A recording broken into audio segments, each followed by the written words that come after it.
Haji, Bang Haji, wawancara dulu bentar. Gimana Bang Ajis hari ini kedatangannya untuk kasus Apa, Bang? untuk DRL terus seperti apa Bang Ajis? Iya, untuk DRL kita lagi koordinasi untuk pemeriksaan. Ini kita masih dalam koordinasi kayak gitu. Terkait laporan apa Bang? Ini ada laporan yang di Jabar. Ya, Berarti penyidik Jabar hari ini datang. Berapa orang? Ada DRL itu sebagai saksi ya. Oke. Masih kita pastikan dulu ya untuk waktunya. Berarti bukan laporan doktif juga? Ya, Laporan doktif juga nggak sih, Bang? yang Pemeriksaannya. Berarti yang dari HS ya? Belum Yang tahu. Bandung yang Polda Jabar ya? Oke. Nanti. Oke, siap. Terima kasih Bang.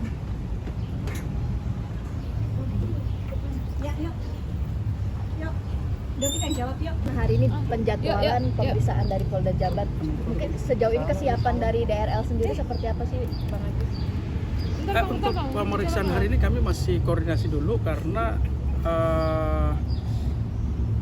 klien kami kan untuk memberikan keterangan harus dalam situasi yang nyaman ya. Kalau dengan cara-cara doktif di depan tahti kayak begitu, ya bagi kami itu kan mengganggu ya. Dia harus memberikan kepercayaan ini sudah ditangani oleh penyidik dan penyidik dari Polda Metro Jaya, dari Polda Jabar juga sudah datang.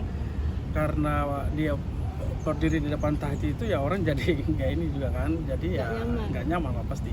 Yang pertama gini, selain itu saya mau bilang bahwa cara Samira dengan hal seperti ini kami juga akan menyesuaikan dengan pola yang dia lakukan kayak gitu. Kalau tiap hari dia datang ke sini ya kami juga akan pasti menyiapkan pola dan cara kita juga menyesuaikan dengan cara dia. Pertama dia juga kan jadi tersangka di kasus yang di selatan yang hari ini kalau nggak salah itu sudah P19 kayak gitu ya, nanti kita lihat aja kayak gitu.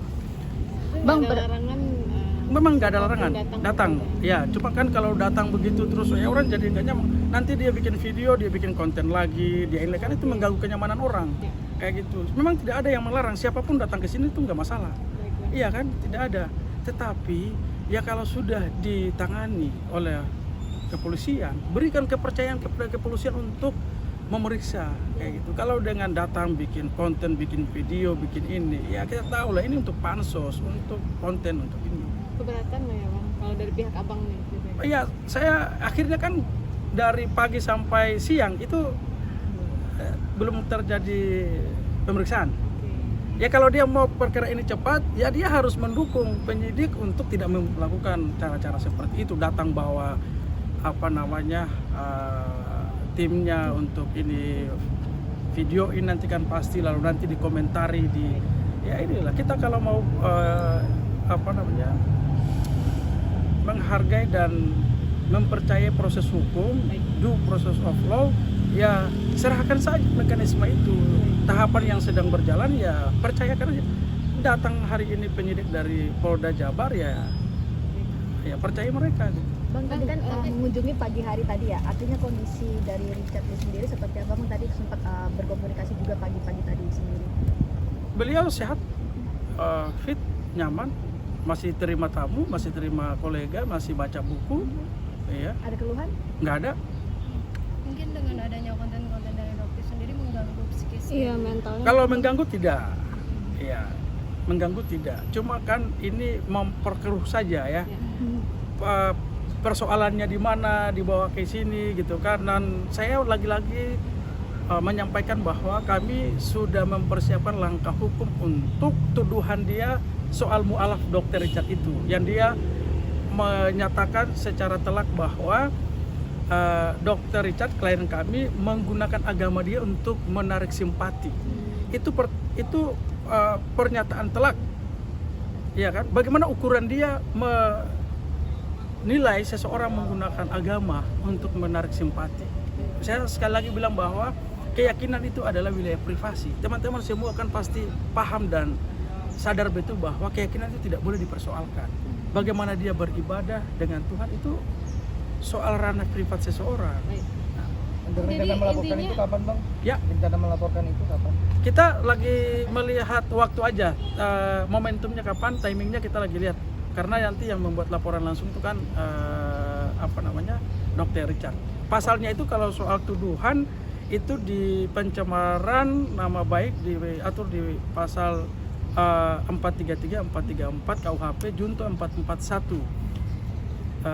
Tuduhan fitnah itu ancaman hukumannya itu di atas 6 tahun. Berarti hanya dokter seorang aja bang, atau mungkin ada pihak lain juga yang akan menjadi Kalau di video yang sudah kami simpan nanti sebagai barang bukti itu doktif sebagai itu. Kita baru temukan itu baru doktif yang menyatakan langsung ya yang di Bang, mungkin kan mungkin selain dokter pun juga ada ketidaksesuaian mungkin dari pihak lain yang menyatakan sudah mencabut surat mualafnya itu tersebut. Mungkin reaksi pihak Dr. Richard Lee menanggapi itu seperti apa sih mungkin? Islam itu tidak ini ya. Mualaf itu kan sederhana dengan mengucapkan kalimat syahadat ya. Itu hanya soal administrasi. Teman-teman yang muslim pasti paham dulu, apakah kita pernah mengenal itu. Administrasi itu kan nggak ada. Rasulullah waktu dulu mengislamkan orang, apakah ada ya itu hanya soal ini saja. Ada yayasan mualaf.